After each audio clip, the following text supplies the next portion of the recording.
గత వీడియోలలో మనం యూక్లిడ్ యొక్క స్వీకృతాల గురించి తెలుసుకున్నాం కదా. ఈ వీడియోలో మనం యూక్లిడ్ యొక్క 5వ స్వీకృతమునకు తుల్య ప్రవచనాల గురించి తెలుసుకోబోతున్నాం. తుల్య ప్రవచనాలు అంటే ఏమిటంటే యూక్లిడ్ యొక్క 5వ స్వీకృతమునకు సమానమయ్యే ప్రవచనాలు అని చెప్పవచ్చు. ఇంగ్లీష్లో దీనిని equivalents of Euclid's fifth postulate అంటారు. చూడండి ఏమిటో ఆ తుల్య ప్రవచనాలు. ఒక సరళ రేఖకు దాని మీద లేనటువంటి బిందువు గుండా కేవలం ఒకే ఒక సమాంతర రేఖను గీయవచ్చు. ఇది ఒక సరళ రేఖ. ఈ సరళ రేఖ పైన లేనటువంటి ఒక బిందువుని ఇలా తీసుకుందాం. అయితే ఈ బిందువు గుండా అనంతంగా ఇలా సరళ రేఖలు గీయవచ్చు కదా. అయితే ఈ సరళ రేఖలన్నింటిలోనూ అంటే ఈ బిందువు ద్వారా వెళ్ళే అన్ని సరళ రేఖల్లోనూ కేవలం ఒక సరళ రేఖ మాత్రమే పైనున్న ఆకుపచ్చ రంగు సరళ రేఖకి సమాంతరంగా ఉంటుంది. సమాంతరంగా ఉండాలి అంటే ఏమిటి? రెండు సరళ రేఖలు ఆ రెండింటి మధ్య దూరం ఎప్పుడూ కూడా సమానంగా ఉండాలి మరియు అవి ఎప్పుడూ కూడా ఖండించుకోకూడదు. మీరు గమనిస్తే కేవలం ఈ సరళ రేఖ మాత్రమే సమాంతరంగా ఉంది. దీనిని మనం ఫ్లేఫెయిర్ సామాన్య భావనగా చెప్పవచ్చు. అయితే ఈ ఫ్లేఫెయిర్ సామాన్య భావన యూక్లిడ్ యొక్క 5వ స్వీకృతానికి ఎలా తుల్యమవుతుందో చూడండి. యూక్లిడ్ 5వ స్వీకృతం మనకేం చెప్తుంది? రెండు దత్త సరళ రేఖలను ఖండించు సరళ రేఖ దానికి ఒకే వైపున ఉన్న అంతర్కోణాల మొత్తం రెండు లంబకోణాల మొత్తానికన్నా తక్కువ ఉండేటట్లు చేస్తే అప్పుడు దత్త సరళ రేఖలను పొడిగిస్తే అవి రెండు లంబకోణాల మొత్తం కన్నా తక్కువ ఉన్న వైపు ఖండించుకుంటాయి. అంటే ఇలా చూడండి, ఆకుపచ్చ రంగులో ఉన్న ఈ రెండు దత్త సరళరేఖలను నారింజ రంగులో ఉన్న ఈ సరళరేఖ ఖండించింది. ఎలా ఖండించింది? ఇలా ఎడం వైపు ఏర్పడే రెండు అంతర్కోణాల మొత్తం 180 డిగ్రీల కన్నా తక్కువగా ఉండేటట్లు అంటే రెండు లంబకోణాల కన్నా తక్కువగా ఉండేటట్లు ఖండించింది. అలా ఖండించినప్పుడు దత్త సరళరేఖలను పొడిగిస్తే ఈ అంతర్కోణాల మొత్తం 180 డిగ్రీల కన్నా తక్కువగా ఉంది చూసారా, ఎడం వైపుగా అటువైపు ఖండించుకుంటాయి దత్త సరళరేఖలు అని యూక్లిడ్ యొక్క 5వ స్వీకృతం చెప్తుంది. మరి ఫ్లేఫెయిర్ సామాన్య భావన ఏం చెప్తుంది? ఒక సరళ రేఖకు దాని మీద లేనటువంటి బిందువు గుండా కేవలం ఒకే ఒక సమాంతర రేఖను గీయవచ్చు. ఇలా సూక్ష్మంగా పరిశీలిస్తే ఈ రెండు కూడా ఒకే భావనను వ్యక్తపరుస్తున్నాయి. పై రెండు భావనలు కూడా వేరువేరు రూపాలలో సమాంతర రేఖల గురించి చెబుతున్నాయి. ఎలా? యూక్లిడ్ స్వీకృతం సరళ రేఖలు ఎప్పుడు ఖండించుకుంటాయో తెలుపుతుంది, అవునా?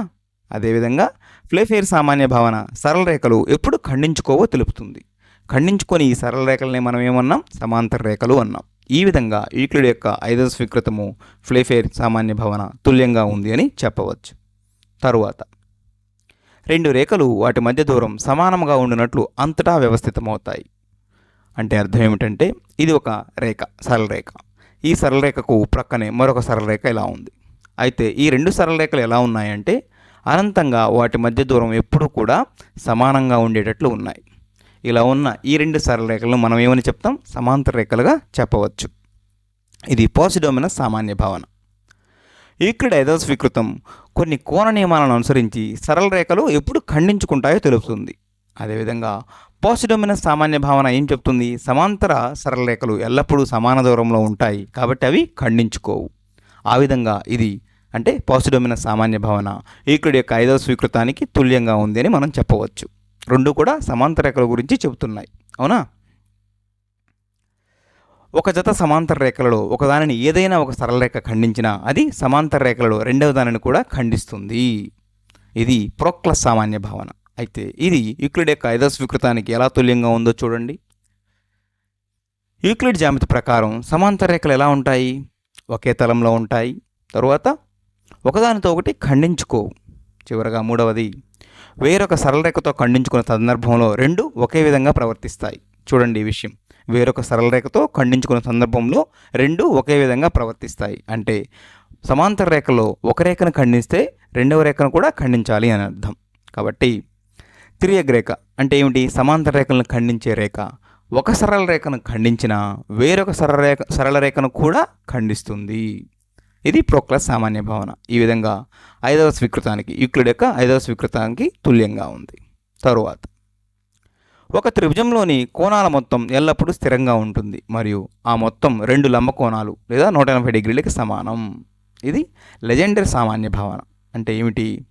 ఇది ఒక త్రిభుజం అనుకుందాం, ABC, మరియు ఆయా కోణాలు ఆయా శీర్షాల దగ్గర కోణాలు ఇలా ఉన్నాయి. ఇది బీటా, ఇది గామా, ఇది ఆల్ఫా. ఇలా ఉంటే ఈ బీసీకి దూరంగా ఒక బిందువును ఏ దగ్గర ఇలా తీసుకుందాం. అయితే బీసీకి సమాంతరంగా ఉంటూ ఏ బిందువు గుండా వెళ్ళే ఒక రేఖను ఇలా తీసుకుందాం. దీనికి మనం ఎల్ అని పేరు పెడదాం. ఇప్పుడు మీరు గమనిస్తే ఎల్ మరియు బీసీలు సమాంతరంగా ఉన్నాయి మరియు ఏసీ ఎలా ఉంది, తిర్యగ్రేఖగా ఉంది. తద్వారా ఏర్పడే కోణం ఆల్ఫాకి కుడివైపున ఇలా గామా అవుతుంది. ఎందుకని? ఇవి రెండు కూడా గామా ఏకాంతర కోణాలు కాబట్టి. రెండు సమాంతర రేఖలను తిర్యగ్రేఖ ఖండించినప్పుడు ఏర్పడే ఏకాంతర కోణాలు సమానం. అదేవిధంగా ఆల్ఫాకు ఎడమవైపుగా ఇలా బీటా కోణం ఏర్పడుతుంది. ఇది కూడా ఏకాంతర కోణాలే. బీటా ఎక్కడ? ఏ శీర్షం దగ్గర, బి శీర్షం దగ్గర ఉండే కోణాలు రెండు బీటా ఏకాంతర కోణాలు అవుతాయి. అయితే ఈ ఏకాంతర కోణాలు సమానంగా ఉంటాయి. మీరు గమనిస్తే ఎల్ పైన ఉన్న ఈ మూడు కోణాల మొత్తం ఆల్ఫా, బీటా, గామా మూడు కోణాల మొత్తాన్ని కలిపితే ఇలా దేనికి సమానం అవుతుంది? సరళ రేఖ పైన మొత్తం కోణం ఎంత? సరళ కోణం. అవునా? సరళ కోణం అంటే ఎంత? 180 డిగ్రీలు. కాబట్టి alpha plus beta plus gamma ఎంతకు సమానం అవ్వాలి? 180 డిగ్రీలకి సమానం అవ్వాలి. అదే కదా తను చెప్పింది. మొత్తం త్రిభుజంలోని మూడు కోణాల మొత్తం 180 డిగ్రీలు లేదా రెండు లంబ కోణాలకు సమానం. చివరగా చూడండి, రెండు రేఖలు విడివిడిగా ఒకే రేఖకు సమాంతరమైన ఆ రెండు రేఖలు పరస్పరం సమాంతరం. అంటే ఇది ఒక సరళ రేఖ, దీనికి పేరు ఎల్. అలానే మరొక సరళ రేఖ ఎలా తీసుకున్నాను, ఇది ఎం. ఎలా ఉంది? ఎల్కు ఎం సమాంతరంగా ఉంది. అదేవిధంగా ఎల్కు ఎన్ సమాంతరంగా ఉంది. ఎల్కు ఎం సమాంతరంగా ఉంది, ఎల్కు ఎన్ కూడా సమాంతరంగా ఉంది. మరి ఈ పరిస్థితిలో ఎం ఎన్ కూడా ఏమవుతాయి? సమాంతరాలే అవుతాయి. మీరు గమనించండి, ఎల్ ఎమ్ సమాంతరంగా ఉన్నాయి, ఎల్ ఎన్ కూడా సమాంతరంగా ఉన్నాయి. అంతిమంగా ఎంఎన్ కూడా సమాంతరంగానే ఉంటాయి. చూడండి, ఒకే దూరం ఉంటుంది ఆ రెండింటి మధ్య, ఎంత దూరం వెళ్ళినా సరే. ఈ వీడియోలో మనం ఏం నేర్చుకున్నాం? ఈక్లిడ్ యొక్క 5వ స్వీకృతానికి తుల్య ప్రవచనాల గురించి మనం ఈ వీడియోలో నేర్చుకున్నాం.